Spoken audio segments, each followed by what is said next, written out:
Hello, everybody. It's your news correspondent pal Minsk here, coming in with the Gamescom 2025 report. Huzzah! So yes, as advertised earlier on this channel in the last episode of the semi-regular podcast I do, it was mentioned that this year I got to attend the Gamescom festival in Cologne, Germany, which is the big European event for, promotion of new games releases happening all across the media scene. And to be clear, this is a humongous event with tons of attendees. I specifically got the opportunity to pop in as part of the press. I got a press pass in there to go and get a little bit of a deeper dive, in seeing these games. So I was not simply wandering around in the all access, con goers section.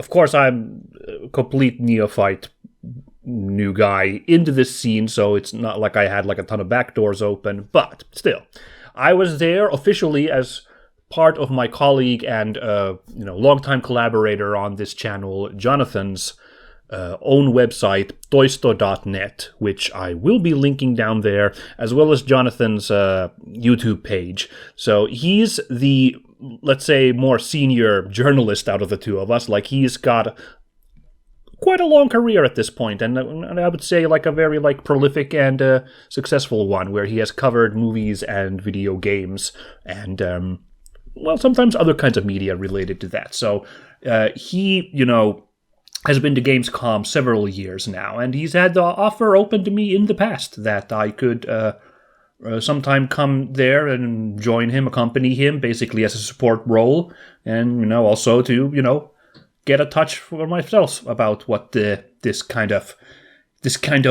business is all about. So this year it finally happened, and I went there. Yes, as mentioned, my official role was basically as photographer and assistant interviewer guy for Toisto.net. So again, I do recommend checking the coverage there on that website and Jonathan's website, YouTube page, where you will find more, more in-depth stuff about games that I didn't get to see that he got to see. So he'll be able to drop intel on all of those, as well as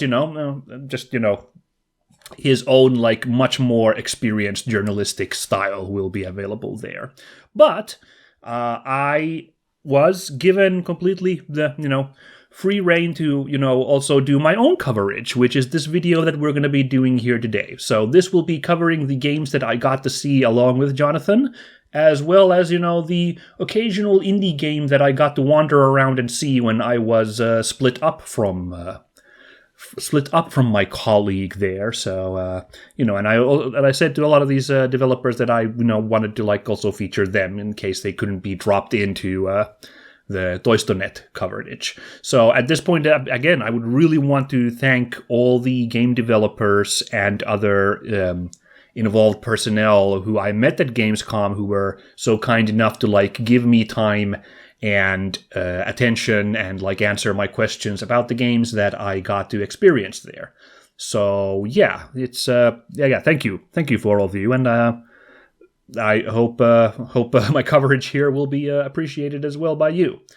So yeah, I think I don't know.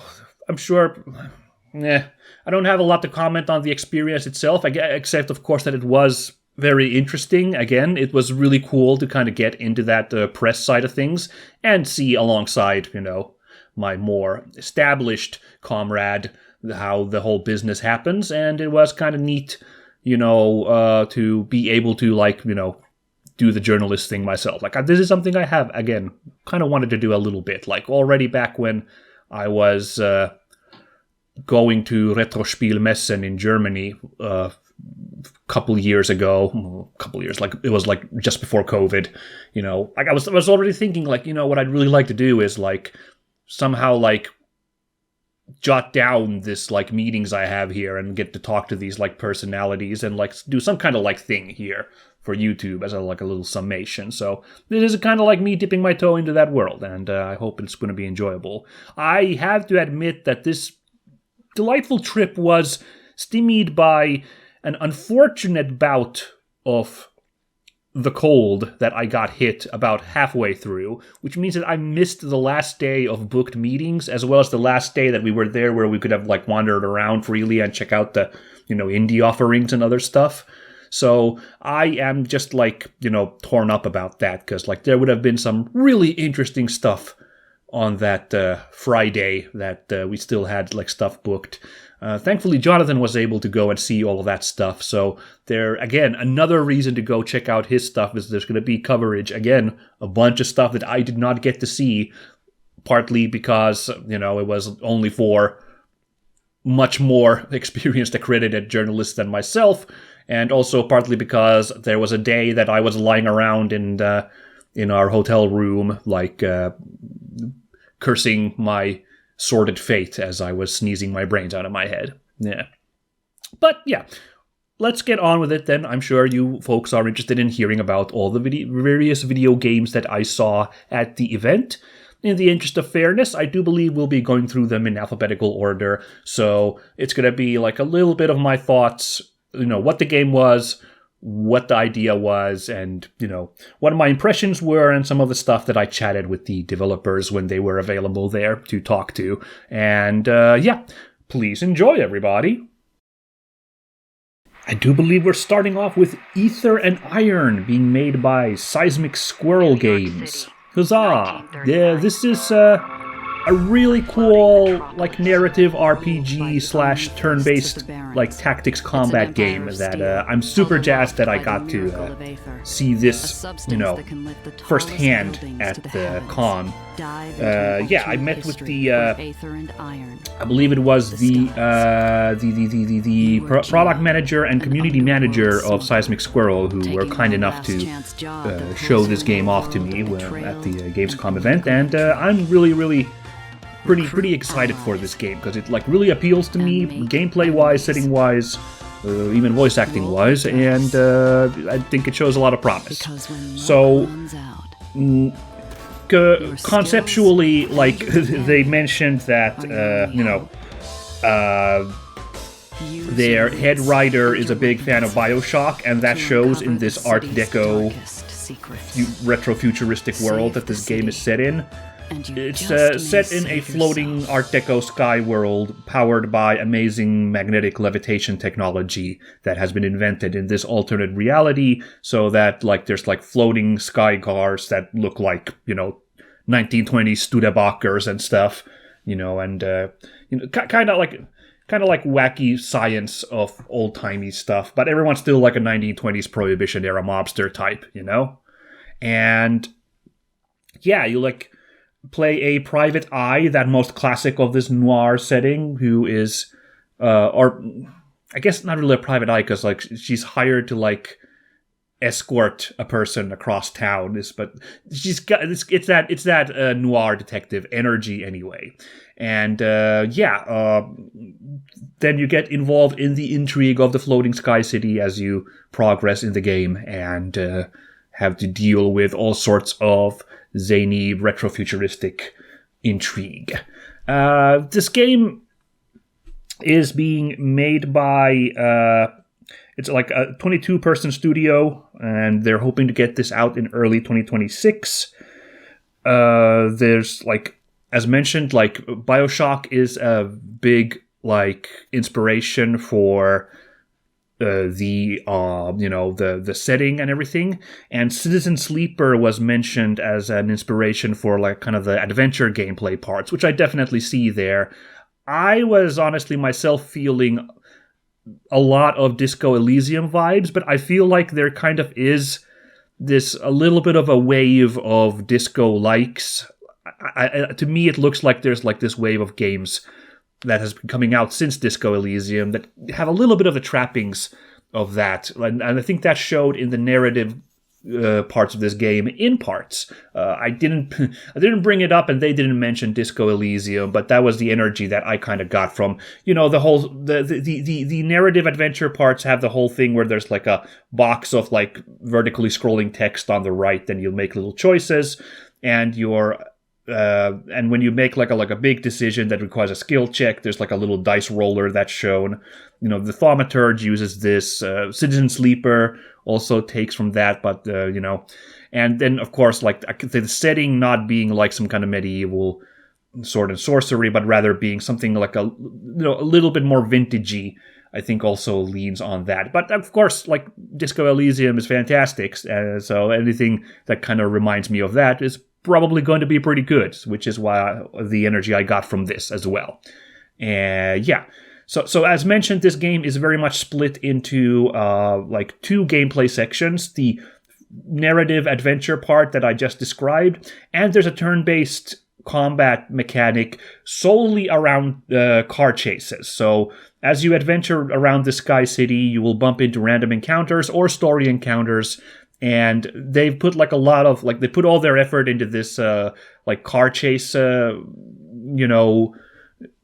combat tactics thing, which means that there aren't going to be like any ever like guys on foot combat sequences, but that's fine because that's like it felt dynamic and fun. The one combat that I played through, basically like even though it's turn-based, you're like all like barreling forwards on the like street, and like basically the turn-based happens as you move around relative to each other as you're racing down the streets of the Sky City, and like there's like some fun little like details that involving that. Like for example, it costs practically zero energy to like move backwards on the track because you're basically just hitting the brakes and like slowing your car down.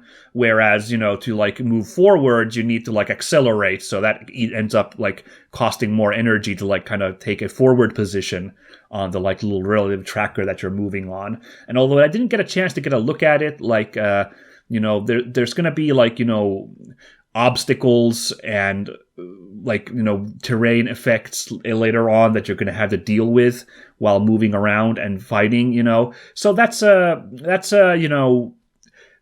I found it fun. I mentioned the game Convoy to the reps that they hadn't heard of, but kind of reminds me as well. That's not turn-based, but it's got the same idea where like it's like this ongoing, like the combat is like this ongoing, like vehicles constantly moving, and the point of movement is kind of relative to like the central point that's constantly scrolling. So like you're able to have like this fight on screen that's like, everyone's moving relative to each other, so you're able to keep it like kind of constrained. This one has the same energy, but it's turn-based, which is fun, and it looks like, by the looksies of it, like all the options in combat are gonna be fun, especially when you get to like kit out your vehicle and the options that come in. I did not have a chance in the meeting that we had to like see the kind of like tinkering you can do, and I didn't get to see the kind of optional party members you can bring on, but I was explained that like they're gonna be able to like kit out your car so you have different abilities in the combat sequences, and you're gonna have like party members that you can bring in the narrative. They are going to also affect the adventure in terms of like how you can progress through the challenges in the narrative sections. So like like different options in the dialogue will open up, or they'll give you different bonuses for the dice rolls, which that sounds fun. And of course narratively it'll be a little bit different, the events with depending on who you bring on the like little missions as you interact. But also like they'll have an effect on what you can do in combat as well. So that's going to be, if it all works out as planned, that's going to bring like a lot of, I think, variety and replayability to this game that is much appreciated. And yes, as I mentioned earlier, I do also have to mention that the voice acting, at least for the main character, is really spot on. Like they weren't able to tell me who it was, and I didn't recognize her voice acting, but she really does a good, like, hard-boiled noir detective kind of voice, like, narration. Like, I really, really, really loved it. And the voice acting that I heard so far was also very pleasant from the other characters as well. So, really good effort on that's been done here. At the time, the version of the game that I got to try out, they did not have narration for everything, or like dialogue recorded for everything, but I do believe that was the plan, is to have full voiceover for the finished game, so that should be exciting. So all in all, like, yeah, Aether and Iron is very much a game in my wheelhouse in terms of like narrative adventure and turn-based like tactics. Like those are like two things I really, really like. And that means that what this looks so far, I mean, it wasn't a finished product, but it's looking really promising. The polish on the stuff that they were able to show me was looking really tight. So a full game of this is looking really, really good in my books. Akiiwan Survival by Little Buffalo Studios. This is a game that shows a lot of promise, so I was really delighted to be able to check it out at Gamescom. Big thanks to Jeremy from Little Buffalo Studios, who was there to show off the game and answer a bunch of my questions about it. So yeah, it's a survival game set in what's very much supposed to be inspired by the Canadian North. And a strong, like, sentiment in this game which sets the mood as well as kind of like informs how this is different from other survival games, is the chillness. Like they really, really want this to be a chill, comfy survival game. While, for example, like very much like indicated by the campfire, which is an actual character in this, someone you converse with at the evenings of your adventures, who like kind of gives you, is kind of a quest giver, but also a source of advice on how to proceed with the quests, that like guides you in like figuring out techniques on surviving in this setting. So it was described as kind of like being like a grandparent there to like, wants to see you succeed, but will help you out a little bit when necessary, to like push you forward so that you can keep doing well. So this game, is very much inspired by,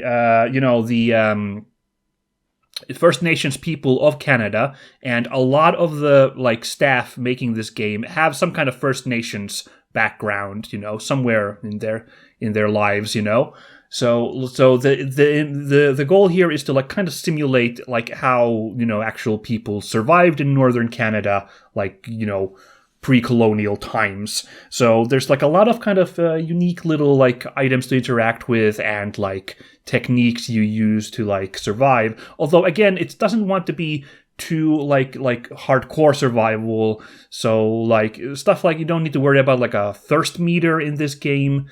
The campfire, like getting the fire started, just happens on its own because the fire is in fact a character in itself. But there's stuff like, collecting cattails specifically to build shelter and like other techniques like that to like, kind of really, really sell the like, experience. And I think Jeremy made an interesting point that like, a lot of these like video games that feature like some kind of like, culture or ethnicity, in the world, they can come off like a little bit like a checklist of like an encyclopedic checklist of like what is intrinsic to these cultures. But here they wanted to like it not be so like in your face. It's more that like you play and you do these techniques to survive, and the game never like spells out like this is how they did it back in the day, but like you yourself kind of get that appreciation more organically by going through the steps yourself. So I found that, extremely fascinating, in that sense. Now the game is still very much in development. It is, it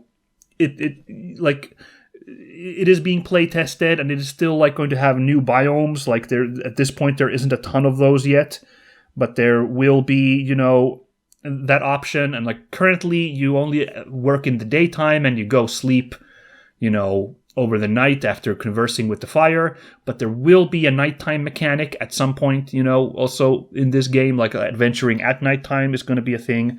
And they're very much open to like feedback. Like I was like, gave a UI suggestion about how to make the like buttons clearer in this game, like when the button to interact like is available for like specific like items in the environment. And like Jeremy was like, that's actually a really good idea, I'm gonna write that down. So so I'm saying that like at this point it was still an unfinished product, but it is showing to me like a lot of promise. I mean, I love this kind of rustic northern wilderness vibe, so it is very easy to sell me on this setting. It seems very fun to try to survive in this world, and specifically this has a nice simple painterly look to it, and the soundscape is interesting. Like I was told about how their sound design guy basically lives in a fly-in community in Manitoba, so pretty far away from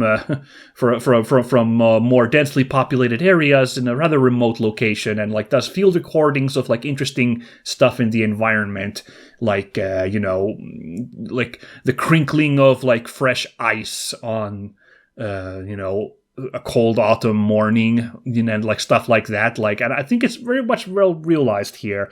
I wondered like if the goal to be so chill was somehow like countercurrent to what a survival game is supposed to be, like, because survival is survival just supposed to kind of be intense, and it sounded like they have like a really strong like confidence that it does not have to be like that you can get this experience of like being put in the wilderness and like using these techniques to survive without having to like have that like hardcore feeling of like my character might die at any minute if I make a false step here, so that might, of course, depending on what kind of survival game you're looking for, that'll inform your decision. But I think it's interesting to make this kind of game with these kinds of themes, and I'm very much looking forward to it.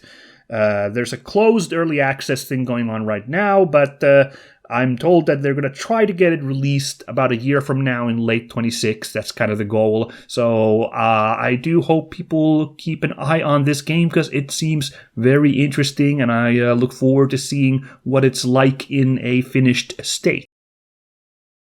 So then there was the one mobile game I took a look at the event. It's called Block Breakers by the Turkish company Jollify Games. I will, of course, have to preface this, got a bit of a, I don't know. I'm not really interested usually in mobile games. Like I've talked in the past, like I don't find them super appealing, but, I try to be very, expansive in all the kinds of games I try. And I know like there's been a lot of like, there's a lot of unfair like kind of ranking of like gamers online about like what's a quote unquote true gamer or not. I've seen like people who like a lot of mobile games like being like, like it is not fair to them to like them being like some kind of like second tier gamer. So I want to afford a mobile game the same kind of attention and care as a game on any other platform to, be fair to those kinds of developers and audiences. And Block Breakers did not look like it was a particularly like, low effort, predatory game, the kind that, makes me be a little leery about the mobile scene. It looked like a perfectly competent puzzle game, so it was pretty cool. It's basically like it's the developers themselves admitted it that like it's certainly taking cues from Tetris by having this field of squares that you stack shapes on to try and make like full lines. But it's Tetris combined with like some kind of like is shmup even the right word? Because I'm thinking like Space Invaders. Does Space Invaders count as a shmup?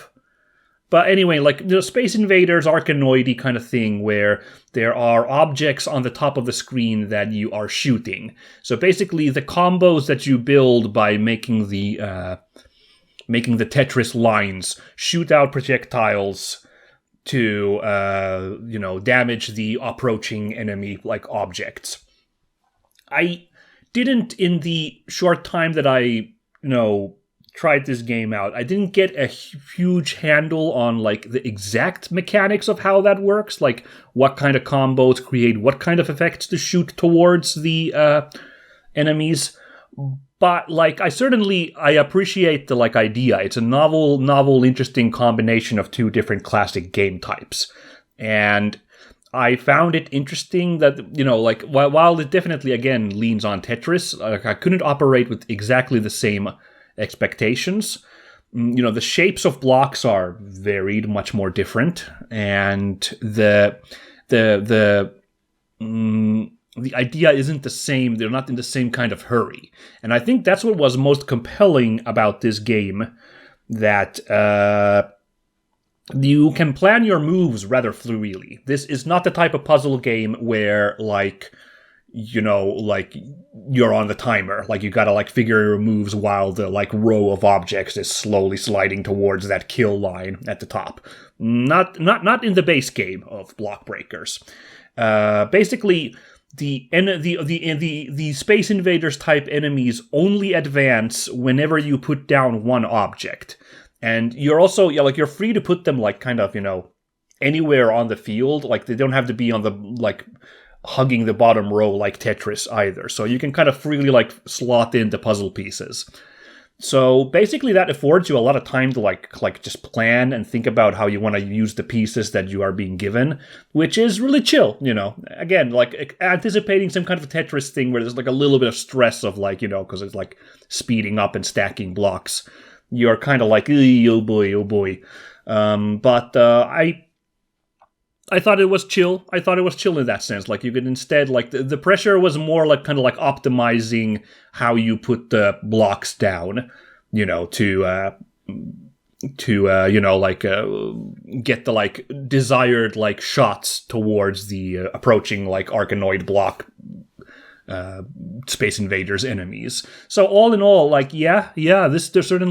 this is the kind of, like, puzzle game that would, like, at least appeal to me, like, in the sense that, like, I would definitely put a lot of time into this if, like, I had the game available. And one of the developers did say that, like, they themselves are a huge fan of exactly these kinds of, like, breakout puzzle games. So this was an attempt to make, like, a dream game of theirs. So I really appreciate that.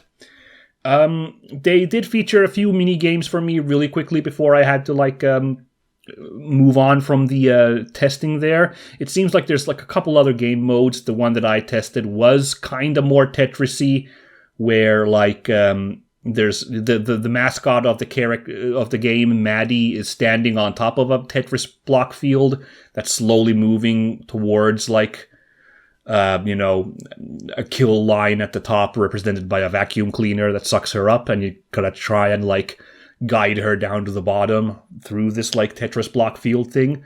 I thought it was all right, but I'm left, like, wondering, you know, how, because I didn't get to see all of the mini games, and I'm not sure how, like, compelling they all are compared to just the base game, which seemed like a really novel idea. But yeah, if the base game's fulfilling enough, you know, and it's got lots of, like, nice, like, levels and like, you know, different mechanics for the, like, opponent Space Invaders blocks, so to speak.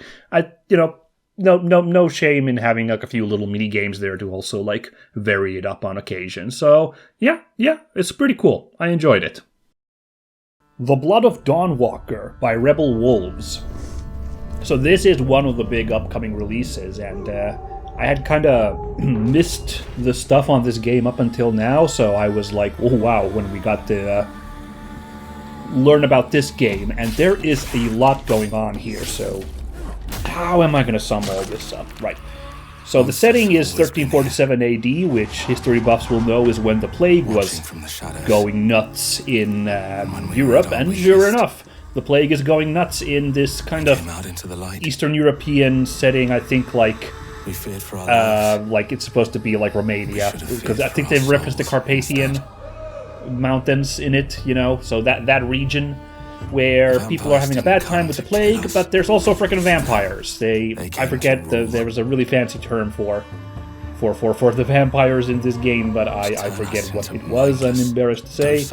But yes, so this is a semi-open world, by which I mean it's like a kind of a more constrained, limited open world area, but like open to wander around world action RPG with, like I said, quite a bit going on. The main character, Cohen, through some kind of circumstances, becomes a vampire as well, but he's also got, like, magic abilities that he can use in the daytime, and his family is in trouble, indicated by a continuous kind of timer on there on how many days to, like, save your family, and but it's a timer which isn't like counting down constantly, but like significant actions in the game will tick it down. So like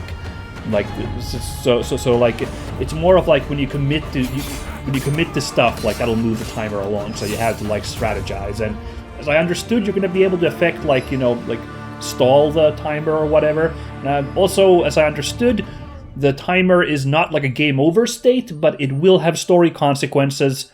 I'm going to hazard to guess that probably some bad ones for our hero Cohen. But yeah, okay, so our sort of vampiric, sort of magical dude is adventuring in this vampire-haunted, grimdark, takes from Witcher, somewhat liberally, kind of dark fantasy, medieval setting. And the game is, it's the dev cited like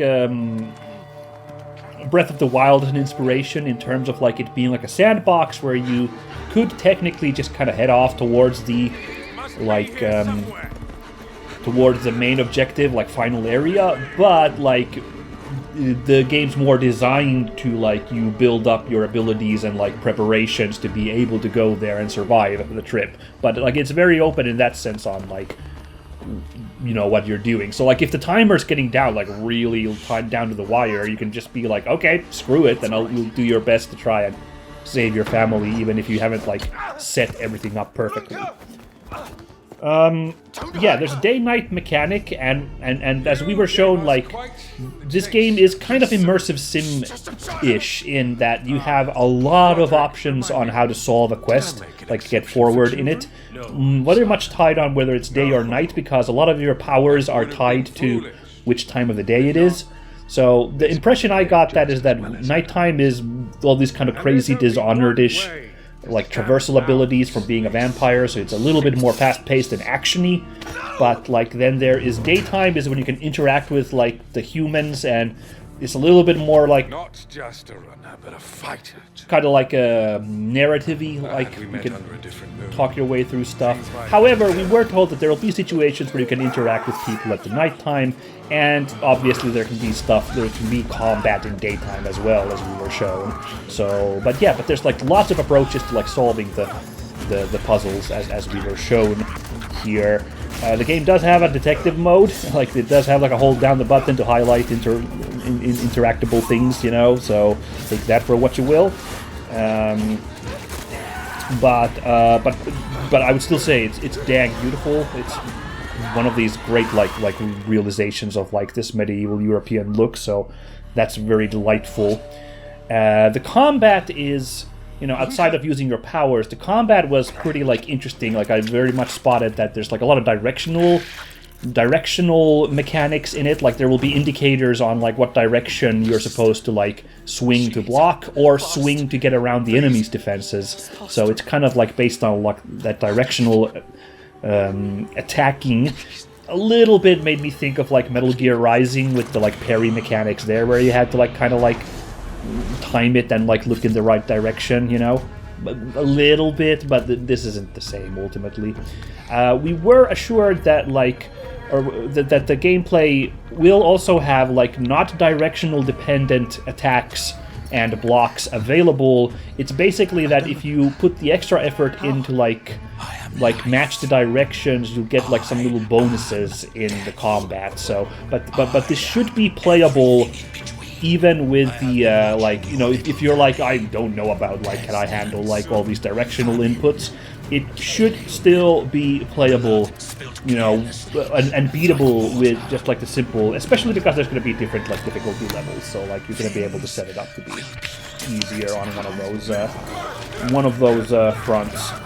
So I like kind of was like, ooh, wow, when I saw this game. Like it's got a lot of promise in it, and it looks pretty dang polished by what they had already. I don't think a release date has been announced yet, but like if they can like keep it up the quality from what we were shown, this one's going to be a really, really solid action RPG that's going to be coming out. So I do recommend this one quite a bit, like to keep the eyes. If you like The Witcher, if you like Dishonored, if either of those like or like immersive sims, if either of those like are in your wheelhouse, this one seems to be worth checking out as well. Capy Castaway by Kitten Cup Studio, 4-person team from Toronto. What a delightful game that we got to check out at the event. It's it's a game where you play a capybara or their crow friend, because it's a co-op game. The story is that this capybara ends up on this mysterious island as a castaway, so you and your crow buddy wandering around. I guess the ultimate goal is to try and get off the island, but ultimately it's a very cozy, chill, just exploration game. It very, very, very much brings into mind a short hike, that classic little cozy island exploration game from a couple years ago. That's something that the devs mentioned as well when we got to test this out, but with, the added co-op feature, so that's fun. But yes, you're on this island, there's a lot of little interactable activities and cute, colorful, animal characters to talk to. There's a very silly kind of humor to it. Maybe it's because it's the big fuzzy fellow and their bird friend, but it also Banjo-Kazooie vibes a little bit, especially because I felt like Corvi the crow was a little bit more snarky than Capy. But that's the kind of writing I kind of felt like playing it. The demo was about making a soup for a giant 3-headed goose who you need to appease. It technically could be freaking terrifying to appease this giant goose so it doesn't eat you, but ultimately it had a very kind of fluffy, funny vibe to it as you're trying to collect items to make a lovely soup to satisfy the geese. Actually, it was a swan, wasn't it? Well, that's neither here nor there, I suppose. Gameplay-wise, you're welcome to wander around, talk to the characters. You collect items by stacking them on your head, which the developers also kind of referenced as sort of Katamari-ish. And yeah, I can see that, because there's no real limit to how many items you can carry on top of you, and they just kind of click into a nice pile on top of each other. I kept worrying that the whole stack was going to collapse, Death Stranding style, but I was assured that there is no such mechanic in this game. The pile of items you collect will remain as a tower on Capy's head as long as you want to carry them, and it'll get as silly as you want it to be. So yeah, kind of cute on that front as well. It's not a whole lot that I have to say at this point, other than it looks like these chill, just hang out on an island type of games. This looks like a really promising example of it, and it looked pretty dang polished. The graphics are very, very sweet. The music worked nicely with the vibes here. I think it's a game to look forward to if you need something a little bit easier to play. And honestly, the co-op function as well. If you want just an easy dick around game with a friend, this is looking really dang promising, this game here. So please do consider it as well. Fantasy Maiden Wars, Dream of the Stray Dreamer by さんぼん堂. So this game, it's technically already been out for over a decade, but this is basically the first official English language translated release in the West that's coming out in October, and I felt like I gotta hype this up, how cool this is. So, if you can't tell from the footage, this is of course a Touhou fan game, the super popular bullet hell indie series, doujinshi series, that's mega popular in Japan and also in Western circles as well. But this is a spin-off that's supposed to be a tactical RPG. It's very blatantly just Super Robot Wars, but being played with Touhou characters instead of giant robots. But you can tell the Seishin abilities, the spirits that you use, are often the same titles that are used in the current translated SRWs. But still, I think it's awesome. I saw this in Japanese, and think I still have it somewhere in my closet. I hope so. Like, I saw this on sale in Akihabara about a decade ago. Like, I saw it, like, oh my god, that's Touhou characters in an obvious Super Robot Wars thing, so I had to buy it, like, immediately, because, yeah, disclaimer, I'm not, big on Touhou. I haven't played any of the, like, proper Touhou games. I've only really just listened to all the, like, metal covers that are frequently available from cool doujinshi bands, But I am a huge Super Robot Wars fan, so this definitely tickled my fancy. So I don't have a lot else to say about this. Like, if you like those kinds of, like, if you like Fire Emblem, in case Super Robot Wars isn't familiar, this is a very Fire Emblem-y tactical RPG, but with cute anime ladies in, like, all these poofy frilly dresses, because it's Touhou. So, yeah. I do like how the bullet hell mechanic that's so classical in Touhou is kind of realized in this as well. The Japanese term is danmaku, which I think like literally translates to like curtain of bullets, which means like when the screen is like ridiculously covered in like bullets and you have to like navigate pixel perfectly almost to like dodge past all the projectiles. To represent that, like, yeah, there's like a mechanic where enemies can generate like this field around them that like represents the like ridiculous density of bullets that they're firing off, and you have to like use either like you have to like really consider like how you approach the enemy. Like you have different options for like trying to like penetrate that field to get close enough to like attack them with your units. So that's cool, like actually like mixing up the mechanics a little bit to give it a little bit of a Touhou flavor. But otherwise, yeah, this is a huge labor of love. Like you can see all the animations have been like rendered beautifully to like show off all these classic Touhou characters. Like, even I recognize a lot of these, despite not really having played any of them. And, like, the graphics and the music are popping. And, again, like, it's a real, like, public service to bring this to the West in this kind of capacity in general, which is why I'm just like, I gotta hype this up, you guys. So, yes, please consider, if you like any of these topics, and please consider supporting Fantasy Maiden Wars when it's coming out later this year. Lego Batman, Legacy of the Dark Knight, being made by TT Games. Alright, this was one of the big announcements at the opening night of Gamescom, so it was very cool to then, during the Gamescom event itself, get to go see what this game actually is like, I haven't played a ton of the Lego games over the year, the like licensed Lego spin-off games, But I find them charming whenever I do get a chance to play them or look at them. Like, there's just something cute about realizing these classic stories with Lego format, Can't really hate on it. And, Batman's pretty cool, so, I'm certainly interested in seeing how this game turns out. Yeah, so the gameplay is clearly riffing on the Arkham games. Like, it was pretty apparent very soon that it's doing, a lot of like, combat style from that in terms of like the way you like kind of swing from enemy to enemy, like kind of directionally, and you need to react in time to like the enemy cues when they're attacking you.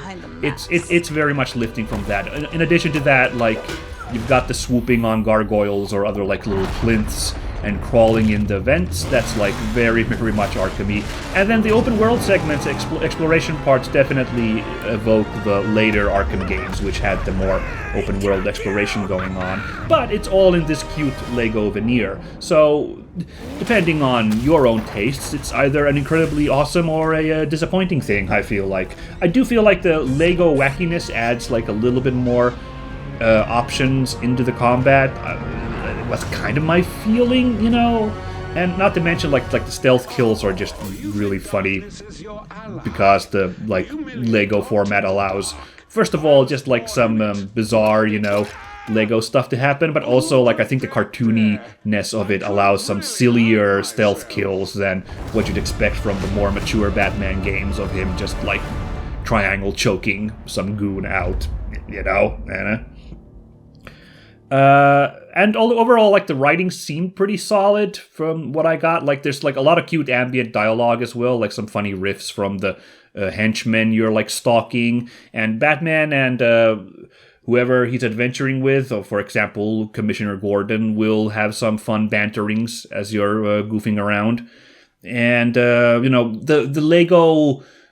Lego mechanic of the Lego games of, like, every character kind of having their own little toolkit, which means that, like, you need certain characters for certain puzzles, is present there. So you will be needing, not just Batman, but like Commissioner Gordon, because he's got like a certain kind of gun that has like a specific kind of effect on the environment for certain puzzles, In fact, like I wasn't entirely unclear, like will the story missions, because there's going to be obviously the freeform wandering around, but there's going to be story segments to explore, there's specific story missions to like play through, like a little bit more like straightforward.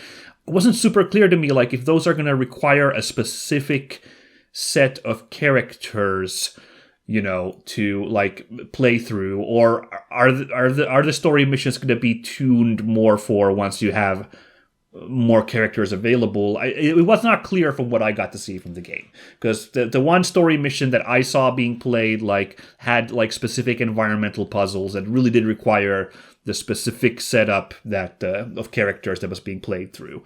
But still, at least for the freeform exploration of Gotham City, like, it's going to be fun to have like the set of characters. I believe I was checking the website, the FAQ on the website, and it says that there's going to be 7 characters playable.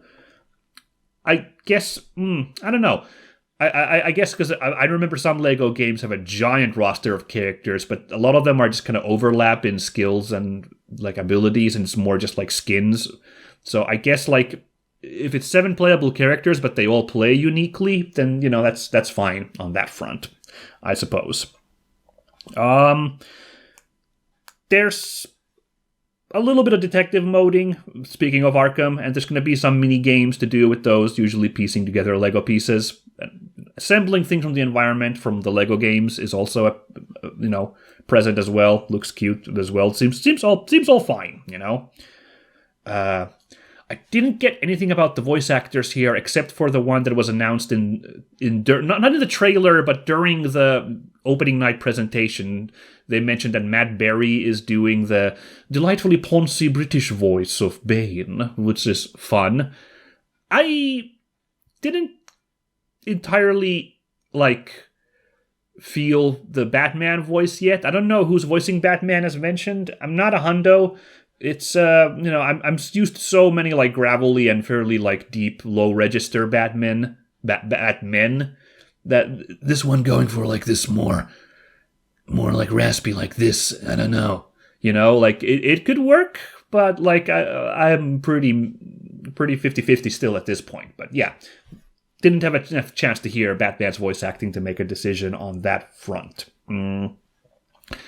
Lore-wise, yeah, you've seen from the trailers, like, they've really mixed and matched, like, stuff from all sorts of Batman, like, stories over the ages, so very different Batman continuities being represented. Bane appears to be from the Nolan-verse, but there's, like, the Battinson Penguin being chased, like, there's, yeah... I try to remember from the trailers, was there any other, like, a lot of it was also just generic Batman. But then, like, I saw, like, references to the New 52, like, origin Batman story being told, like, from the early New 52 issues. Like, okay, it's kind of a deep cut. After DC Rebirth, like, I feel like New 52 is a little bit less remembered. Like, it's remembered as that thing that happened, but, like, the comics have kind of moved on.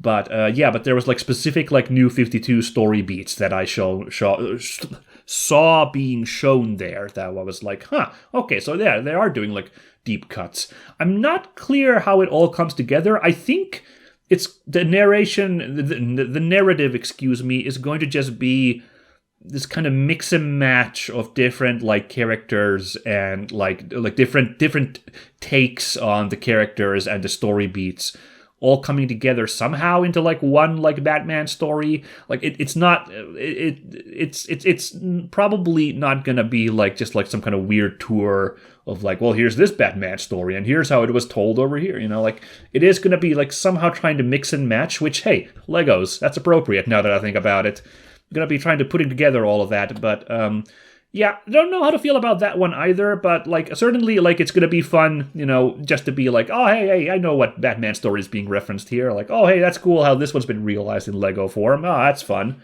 So I think there's a lot to look forward to in this new Lego game / Batman game. Mio, Memories in Orbit by Douze Dixièmes. Wow, what a cool looking game. This is interesting Metroidvania that's coming out sometime in the future. Approximately 15 people are working on this game, and they're hoping it to be about 25 hours, which is a pretty good Metroidvania length. Jonathan was raving about this before we checked it out, because he had gotten to already like try this. This game's been announced for a while, and he had got to try it and was completely in love with it. And having gotten to play it myself, yeah, I can see the appeal. It's very, very, very gripping. I will say the segment I got to play, which was like a few hours into the game, I didn't yet get a huge feel for what exactly the story of this is. Because it's got a very abstract look to it, as you can see. Like you are playing this kind of robot character in a robot world, adventuring, trying to like solve something, but yeah, I couldn't get an entire grip on it. There wasn't time to like really delve into all of that, but that's fine, because this seems like a very much a vibing type of game anyway. So like the developer there mentioned that like European comic books are inspiration for the look of it. I can feel that, the pastel-y, simple kind of bright kind of colors here is very evocative and very much, does bring to mind something like Mobius or something in my mind. So I get that. And in that sense, like, I enjoyed vibing out in the world as we explored it, to, really, really, really get a feel for it, even if I didn't know exactly what I was doing in this strange robot world. Now, gameplay-wise, yeah, it is insanely smooth to play this. Like, the traversal, of course, very important in a Metroidvania, and this one does not disappoint you. The gameplay section that I got to play was one where you had just gotten the power to like climb on walls and ceilings, and it was like really lovely. Like you can see the tendrils on the main character, like they just kind of super smoothly glided along the surfaces as you went along, and like it just felt really, really intuitive and nice. And yeah. There was a glide ability that I missed for a minute. Thankfully, the developer pointed out it helped me out on a couple of jumps. But yeah, but apart from that, like yeah, it's an interesting energy mechanic that I didn't know what to think about. Like the aforementioned glide kind of runs the energy out. You have to wait for the energy meter to like zero, even if you've landed already. Like, it'll only reset after it's been completely exhausted. Same with the like, wall climbing, because it uses the same energy meter. With the exception of, like, environmental items that'll fill that meter back. But, yeah, I don't know how to feel about that. Like, it's not a huge wait, but, like, it didn't mean that you had to kind of wait around a little bit sometimes instead of, like, trying to manage that energy. Alright, I mean, it could be an interesting choice, ultimately. Maybe we'll see how the final game makes that feel.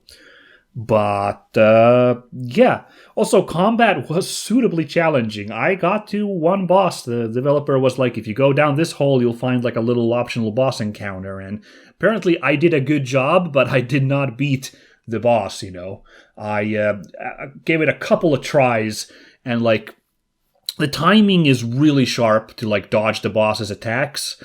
At this point of the game that I played, at least, there's no like block or defensive mechanics. You just have to do the classic Metroidvania footsie thing of like dodging the attacks.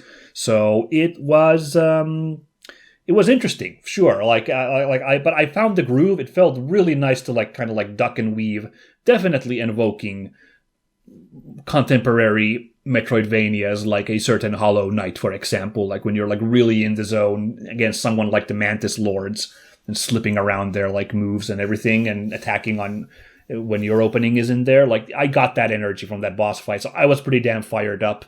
If I had had an hour time to play the game, I definitely would have wanted to try and beat that boss because I got super fired up. But, I went really long into it. It was like, this is going great. And then phase 2 started and I was like, oh, okay, I'm not winning this fight. But I was totally like jazzed to try that. So as far as Metroidvanias goes, this one looks super polished and super tight to control, so Mio is absolutely one to keep an eye on in this space, in the Metroidvania game space, so I very much recommend it based on what I got to play at Gamescom. Phantom Blade Zero by S-Game. Man, this game was one of the big ones, big showcases in the, in the public area, and we got to go play there, and yeah, it's pretty freaking exciting.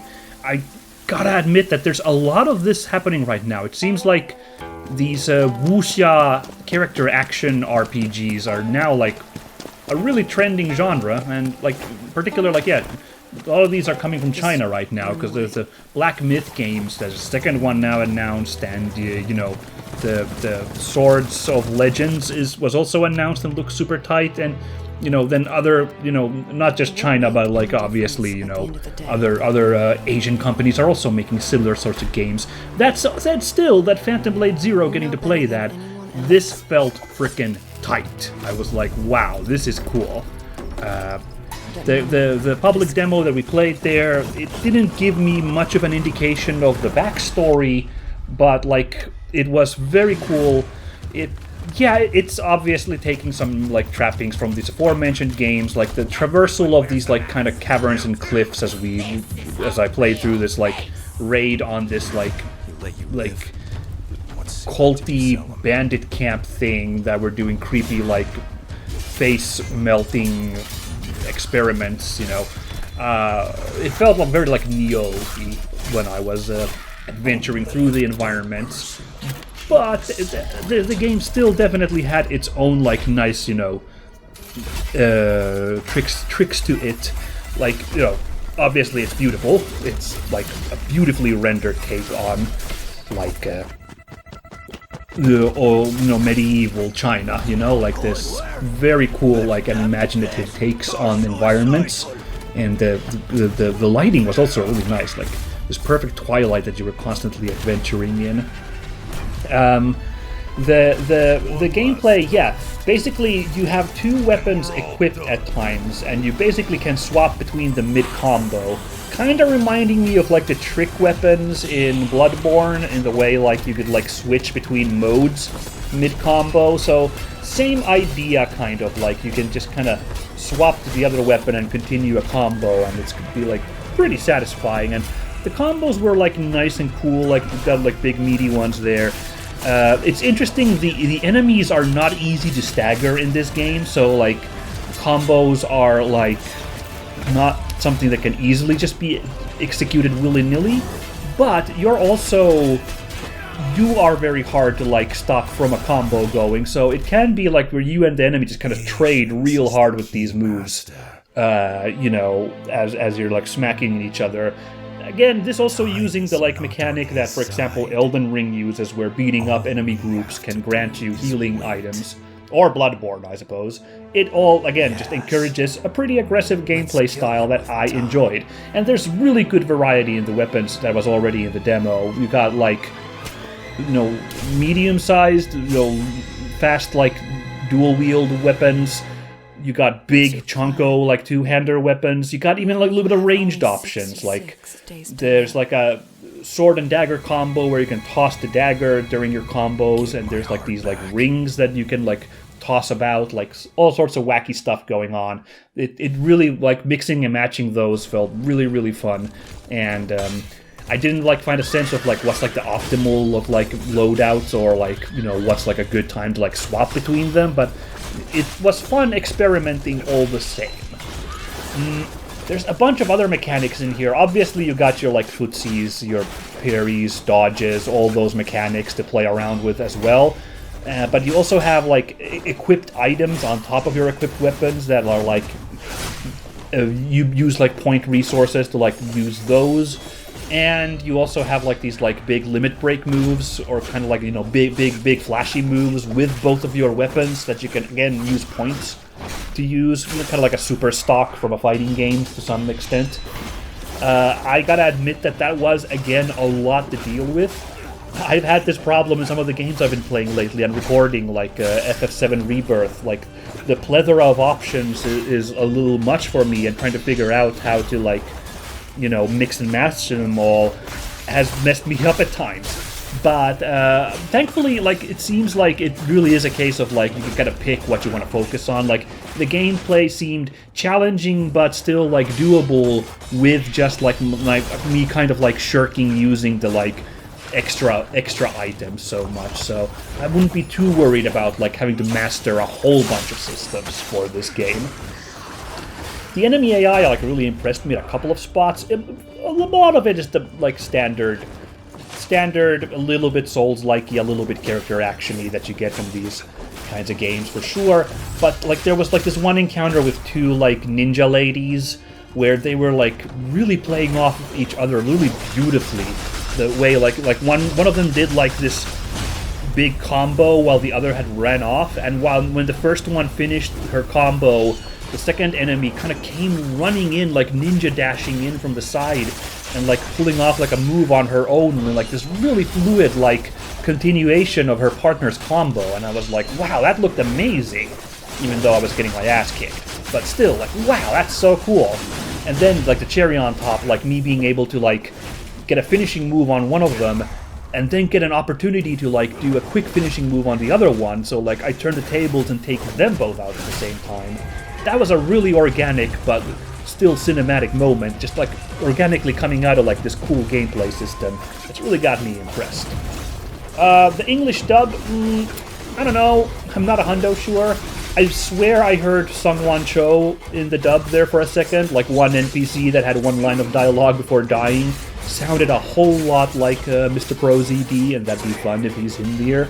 The main character, Soul, I don't know, he's going for like a real edgelord kind of like low, raspy voice discussion. You know, like, you know, a million Geralts like that sound like this, basically. But, I don't know. I only had a little chance. I switched to the Chinese track to listen to what the Chinese sounds like. Didn't have a chance to literally compare the two, so can't really say. But it was serviceable, what I've heard about the, like, the voice track, you know, in English at least. So, all in all, yeah. I don't know, because I haven't had a chance to play all of these, you know, representatives in this genre. You know, there's so many of these now, as I mentioned, coming out. I don't know how this stacks up against all of the other, like, wuxia-y, character action, hacky-slashy RPGs. But I do know that having played this, I enjoyed this immensely, you know, just as a, you know, sit down and play this demo for a little shy of an hour. I thought it was super cool, so it's worth keeping an eye out for Phantom Blade Zero, in my opinion. Now then, the Japan Pavilion was a cool little collection of various indie developers from, you know, Japan, you know, all come together to showcase various games from their, you know, companies there. It was a really cool little corner in the indie hall area of Gamescom. And, you know, well, I say indie, but like CyberConnect 2 was there showing off Fuga 3, which I didn't get to check out, but like that was like, okay, that's kind of cool that that's here available. But yes, unfortunately, that's not what we're going to be talking about here. But there were a couple of interesting games I got to play at their pavilion. The one we're going to talk about first here is SAEKO, Giantess Dating Sim. So yeah, this game, I think, is apparent from the title what we're going for here and who we are appealing to. I'm sure the audience of people who are like Lady Dimitrescu from Resident Evil Village just isn't enough. We're looking forward to a game of this sort. But yeah, so your protagonist, your avatar character, awakens to find that they have been shrunk down to a Lilliputian size and are in the home of this lady called SAEKO, who they end up having a hilarious little life with. And perhaps dating is involved, maybe, if you play through it. And what's interesting is that it's not just SAEKO who you can, in fact, date here, because there are other shrunken people living inside the cupboard of SAEKO's, or like the drawer of SAEKO's desk. So actually, like a large chunk of the game is used, interacting with the other denizens of SAEKO's drawer. But yeah, the game's kind of split into two different modes here, represented by two different graphic styles, because they by two different, designers even. Basically, this game's like a three-person effort, and like two different graphic artists were involved in making this game. The sequences where you hang out with SAEKO are like these more classic visual novel looking, like rather lovingly rendered art, all of the art's are rendered, but what I mean is it's like there's like color and camera angles and like shading going on, like it's more traditional looking, like old school visual novel look. But then the other segment, when you're hanging out inside the drawer with the other shrunken people, instead has this like intentionally childlike, more simplistic drawing style, which brought to my mind like Omori as the like look of it. Now, I was surprised. I was talking to one of the two artists there who was there showcasing this game. They didn't actually mention Omori as a inspiration for this game. Instead, they referred to Valhalla, or I guess it's like VA11 Hall A, but Valhalla, the post-apocalyptic bartender sim game. And I guess I can kind of see that from the little I played, like the way you like interact with the other denizens of the drawer, and you can like build up your relationships for them by like doing little tasks and helping them out, and just having nice little chats with them. Like that kind of brings to mind Valhalla for sure. It's like split between, you have sequences which just you and SAEKO hanging out, and you have to like kind of like stay in her good graces and maybe develop your relationship that way.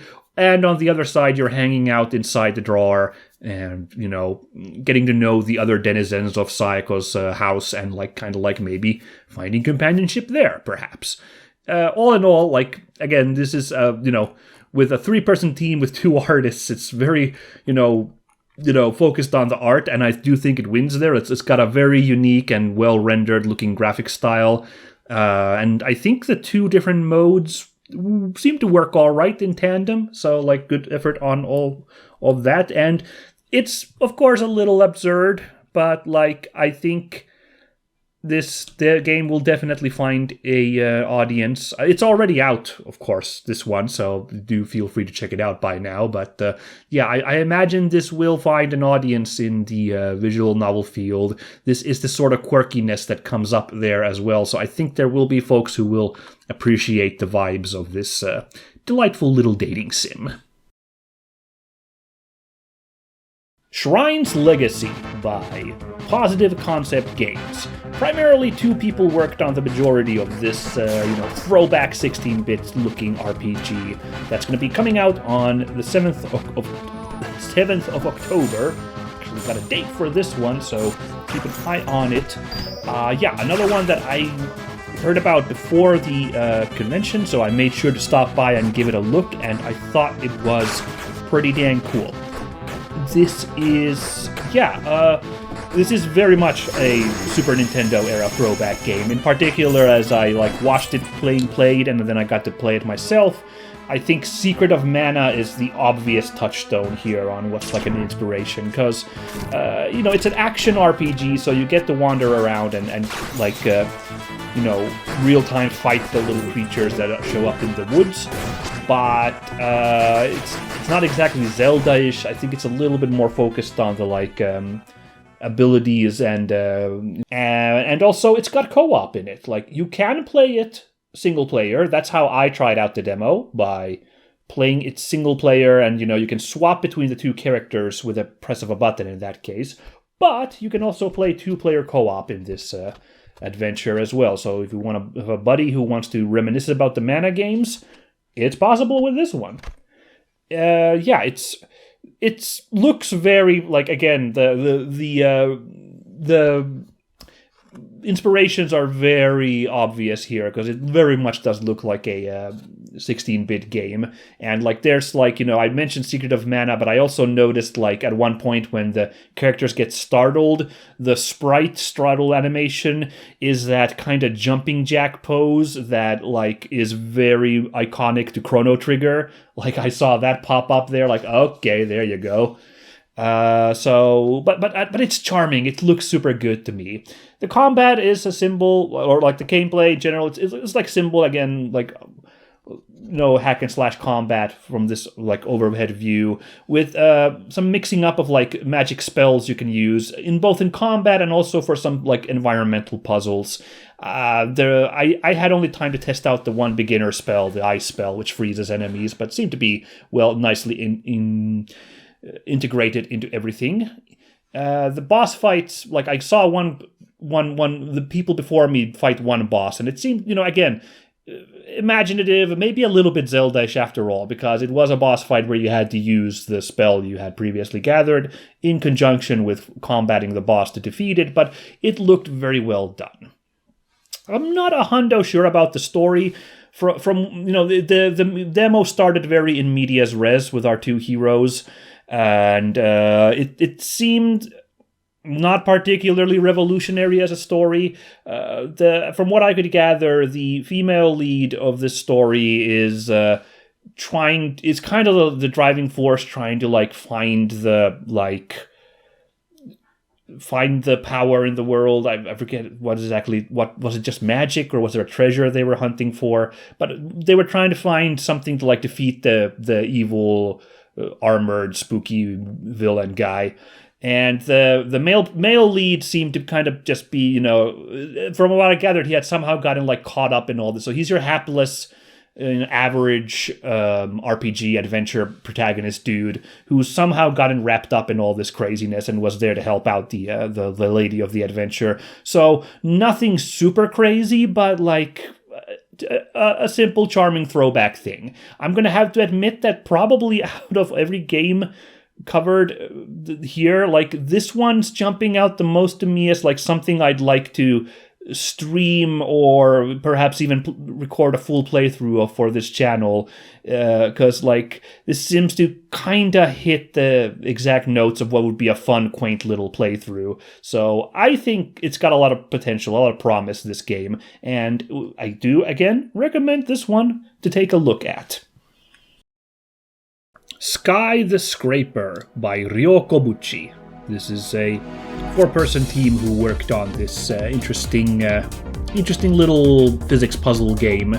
It's another one from the Japan Pavilion, so another little Japanese indie game that was very neat to be able to check out. The developer was there on hand to explain a little bit about the motivations behind this game, which definitely surprised me once I got into it, because my colleague Jonathan had already brought this up a little bit, so I had heard about it. And my impression was that it was a physics puzzle game based around, washing the fronts of buildings. Which, yes, that is a core mechanic. You are a building washer guy, whatever the correct term is, and you are like bungeeing basically down because you're doing some crazy Spider-Man swings on the rope to like efficiently swing across the field and wash the side of the building.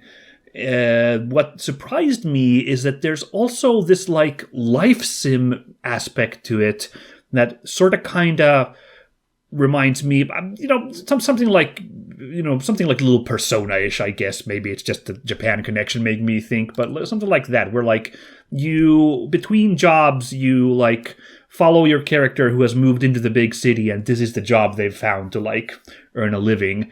And, their contact with their family member and how they react to the protagonist's pursuits, contacting people like friends or colleagues or the landlord, kind of like building relationships there. And you have to kind of manage the money you're making out of the jobs with your own stress and like kind of figuring out when you want to like have breaks, when you need to take a full day off, or like when you want to like go off and do a job. So that's a surprising level, like a secondary gameplay thing that I didn't expect from, again, what I thought was going to be a simple physics puzzle thingy. But it was kind of interesting. So yeah, the time I had to play it there, I did not have time to get a full image of like how well these two elements mesh together. And I didn't exactly like get a feel for how complicated the actual, like, action part, the bungee washing gets. I did realize it was deceptively tricky because, like, you have, like, a grip meter to, like, make it easier for you to, like, wash the wall, to get all the spots. But what I didn't realize is that when the grip meter runs out, you don't simply let go and go into a free fall swing. You drop to the ground and that's it, like, oh, that's the round over. So that, like, oh, when that happened to me, I was like, okay, you really do have to pay attention.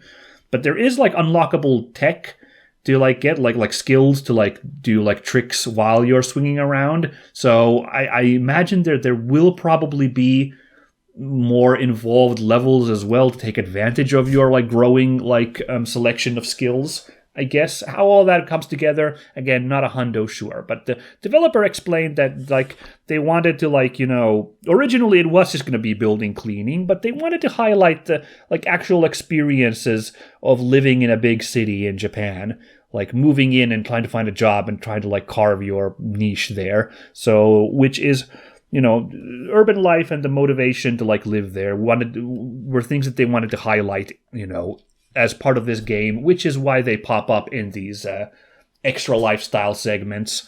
And, it's a pretty good looking, like, little pixel things. Nothing mind-blowing, but, like, works graphically for what you're looking for. So, yeah, I don't know, like, it's not exactly my niche, like little physics puzzle things aren't super captivating to me, but this was, all things considered, a competent game. So, and it's out right now, so if this looks like your fancy, you could go try it out right now. Theropods by Lost Token. This adventure game already caught my eye in the build-up to Gamescom, so it was really cool that this was being featured in the indie space at Gamescom, and I managed to chat up one of the developers at Lost Token about this game while watching the demo being played at the convention, and I'm really excited to talk about it because this looks like a super cool adventure game. It's a nice little, tight little adventure game that they estimated was going to be about 7 hours long, depending, of course, how stuck you get on puzzles and whatnot, but, an approximation. It is set in a Flintstone-y kind of cavemen and dinosaur setting, so that's already kind of an interesting setting for an adventure game.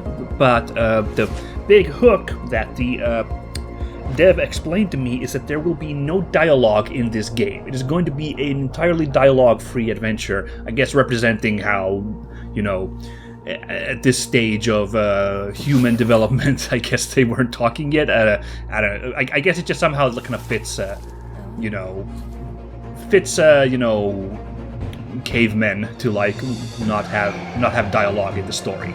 But yeah, it actually made me think of the Ringo Starr '80s movie Caveman, which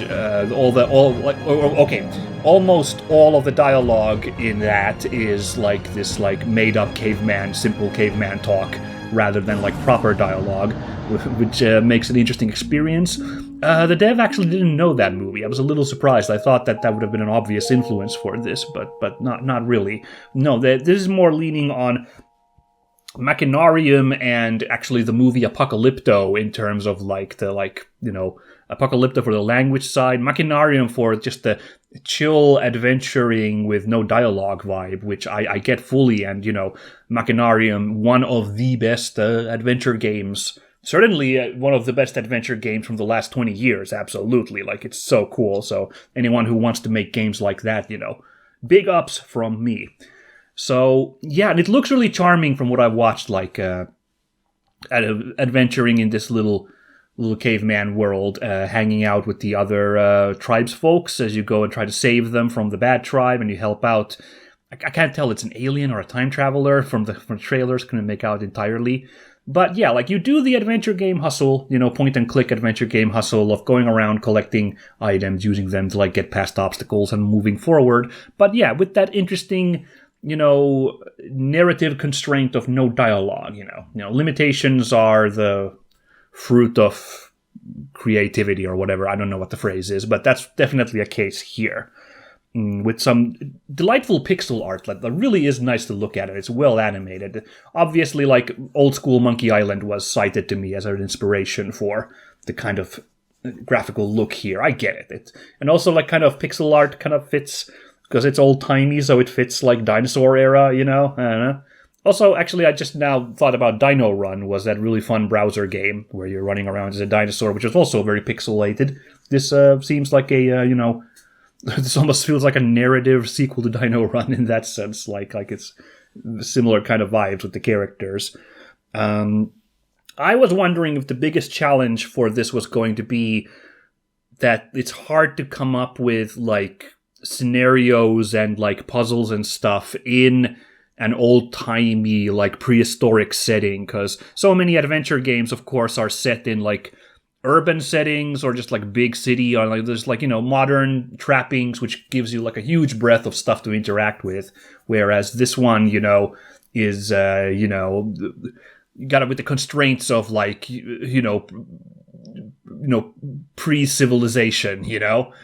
Interestingly, the dev felt that the real challenge ultimately wasn't the challenge that they put themselves about the no dialogue thing, because like there's no like text either, like no contextual text for like explaining items or like anything. Like it's, I think like probably, I haven't seen what the settings menu is like, but if there's gonna be any like text in this game, that's like the only place it's probably gonna be in. Like in game, like they really have made an effort to like keep it very like bare minimum in that sense, which they cited as quite a challenge. But I understand, like that's like interesting, like to like put that challenge up to yourself and try to make that work. So yeah. I am really looking forward to this release. They're hoping for the end of 2025. Might be first quarter of 26. I love me some adventure games. I love that there's a bit of a renaissance for these games going on right now. And this one looks I like dinosaurs, and I like little cute old throwback pixel art. So this one's a really cool little indie game coming out, and I have my eyes on this, and I strongly recommend this to others as well. And we'll close this report out on a really fun one that I was excited to get to see there. Voivod, the Nuclear Warrior. This is a Metroidvania based on the art and music of the band Voivod, a really famous progressive metal band from Canada. So when I saw that this kind of game was going to be at Gamescom, I was like, I gotta be there. And thankfully the developer was there also, so that we could hang out and play a little bit and chat about this. So yeah, he explained that, he's been developing games for 6 years, but before that, he had already been a film director, or a music video director, and he had made the music video for Target Earth, one of Voivod's songs. So that's how this guy was connected with Voivod, and he's been able to, with his team, work on this game with the band's blessing. So this is like an official Voivod video game. Yeah, there's 7 people working on it. Estimated about 20 hours is 20 to 25 hours to beat the final game. And yeah, it's so cool that like we're getting this. We were laughing about like some of the other attempts at like metal music tie-in games that have not been super good so far, like the Iron Maiden shoot 'em up thing in particular, like or light gun shooter game in particular, is an infamously not great game. But this one's looking to be an actual video game, so to speak, which I was impressed by and I enjoyed. I did only have the chance to, explore this one rather mazy area of the game, so it from that impression, it was kind of like a little samey, that one area, and a little hard to navigate, even with a map you could open up. But like the footage promises that there will be other areas and different opponents to deal with and more variety. I just got stuck with a kind of a maybe a little bit annoying area in comparison, perhaps. But it's gonna promise to be, what you expect from a Metroidvania. So you'll be collecting powers to like be able to access areas you can't get to normally. Like I got to a ledge I couldn't reach, so some kind of double jump or some other ability will probably be unlocked at some point. And yeah, all throughout you're going to be having, officially licensed Voivod music arranged to 16-bit. They're not playing the actual music, but it will be the Voivod soundtrack, mixed to like a SNES sound. I have to admit that Voivod isn't one of my exact favorites, but I'm aware that they're, their legacy, and they're very important in the prog metal scene. It's one of the more heavier prog metal bands from Canada, and then they do have awesome album covers. I know that. So definitely, conceptually great idea to make a world based on the lore and art of this band.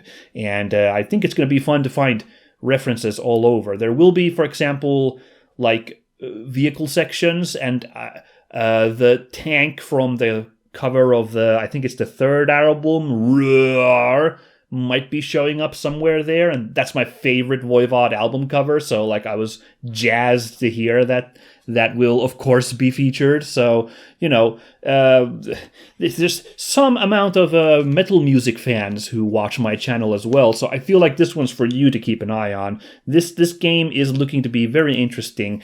It's still a ways out, so I was said that late 26, maybe early 27 is when this is going to get pushed to.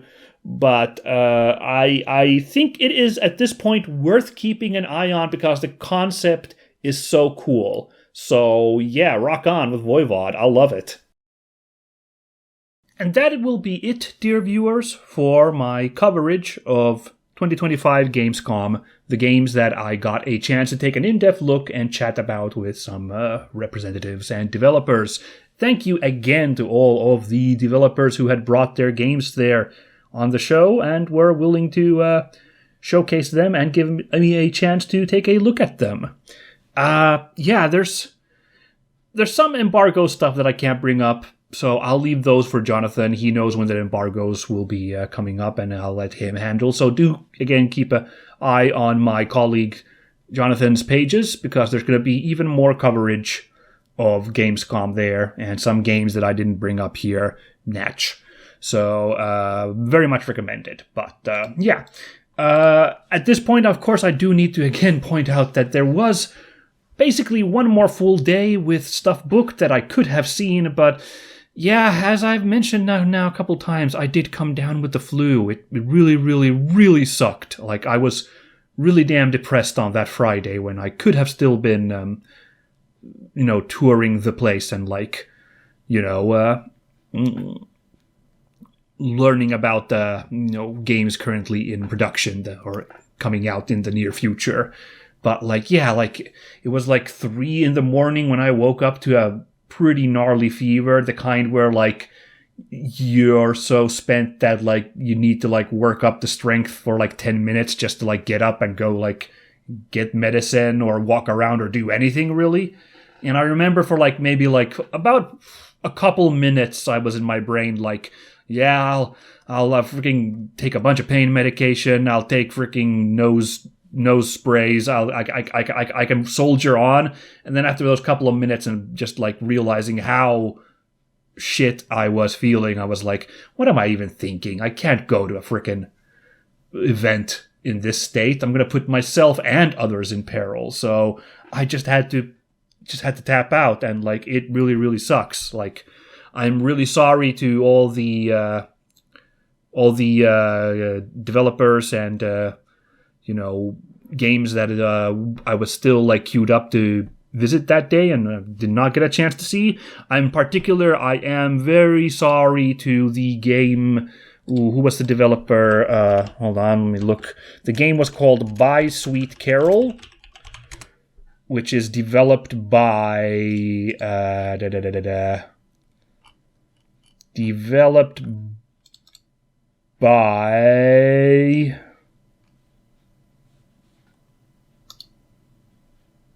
Little Sewing Machine is the name of the company.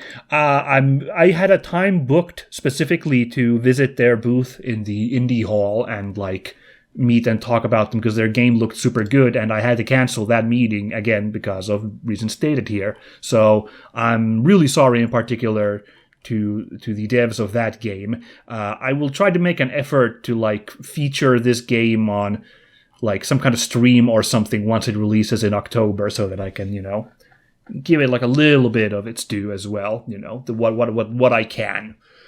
But yeah, I'm also very sorry to Jonathan for like bungling that Friday and like having to miss out on all the stuff for that day. And also I kind of ended up, I'm pretty sure I got him sick as well. I don't know, it could have been another source, but it's more than likely me that ended up making him pretty under the weather for our final day as well. So yeah, and I'm sorry to you, the viewers, because this was quite a bit of work putting together this report, but I would have still loved to go on and like add like a few more games here that I could have talked about. And fortunately, I'm just going to have to tap out here. And, I kind of, I was like thinking like I'd like to say like I'm most of all sorry to, but I can't think of who out of all this list, honestly. I feel really bad altogether, even if it like really wasn't all that much in my control of like where I contracted this disease, but like still it like really put a downer on this unique opportunity I had. But all that said, it was super cool to get to do this, so thanks you to Jonathan for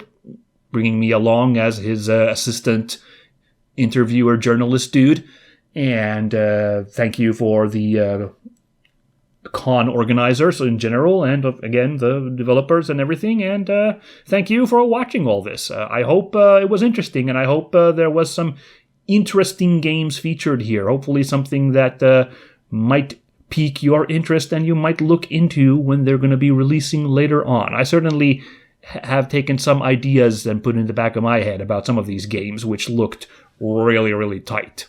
But that's going to be all for now. I don't know. Will there be a Gamescom 26 report? I don't know. The sky is the limit or whatever. But at least I got to do this one and it was super cool. So, catch you all in the future, everybody. Bye-bye!